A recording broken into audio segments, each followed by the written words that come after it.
सध्या नीटचा प्रश्न खूप गाजत आहे.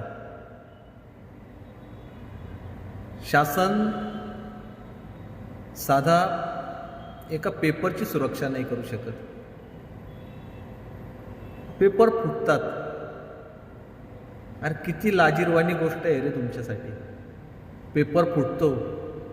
अरे अक्षरशः 2-2, अडीच वर्ष हे विद्यार्थी तयारी करतात, इमानदारीने पेपर लिहितात आणि काही या हरामखोर लोकांमुळे त्या मुलांचं नुकसान होतं. अरे लाजा वाटू द्या जरा, लाजा. आणि सगळी सुरक्षा व्यवस्था कुठं? तर परीक्षा केंद्रावरती. 3-3 तास अगोदर पोरांना बोलवतात. 2चा पेपर 11लाच या. बरं 11ला येऊन काय करायचं? अर्धा-पाऊण तास उन्हात उभं करायचं.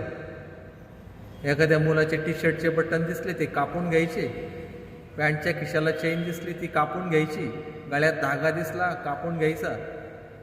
किती छळ करता रे विद्यार्थ्यांचं. इथं सुरक्षा व्यवस्था करण्यापेक्षा, या मुलांना त्रास देण्यापेक्षा स्ट्रॉंग रूमची सुरक्षा करा ना. तिथून पेपर फुटतोच कसा. आणि पेपर फुटला रद्द करून मोकळे. विद्यार्थ्यांचा विचार नाही. बरं विद्यार्थी तर विद्यार्थी, पालकांचे हाल करतात. पालक भिकारी आहेत का? भिकाऱ्यासारखी वागणूक देतात. अक्षरशः परीक्षा केंद्रावरून हुसकावून लावतात पालकांना. दूरवरून पालक आलेले असतात. एक दिवस पालकांना अगोदर यावं लागतं. साधी त्यांना उभं राहण्याची सुद्धा सोय नाही. उन्हातान्हात बिचारे परीक्षा केंद्राच्या बाहेर असतात. आणि मुलांना 6-6 तास थांबावं लागतं एका पाण्याच्या बॉटलवरती. बरं 3 तास अगोदर बोलवतात तर प्रोसेस करून घ्यायला हवी ना. पेपर सुरू झाल्यानंतर तुमचं सगळं चालतं. बरं ते पण असू द्या.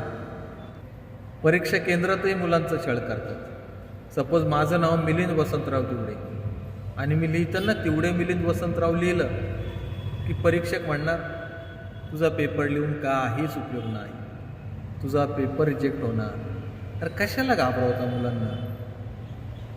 त्यांना डॉक्टर बनवायचं आहे, मानसिक रोगी नाही. कशाला खच्चीकरण करता? तुमची ही पॉवर पेपर फुटण्यापासून वाचवा. तिथे वापरा ही पॉवर. स्ट्रॉंग रूमला वापरा. मुलांचा आणि पालकांचा छळ करण्यासाठी नका वापरू. सुधरा जरा, सुधरा.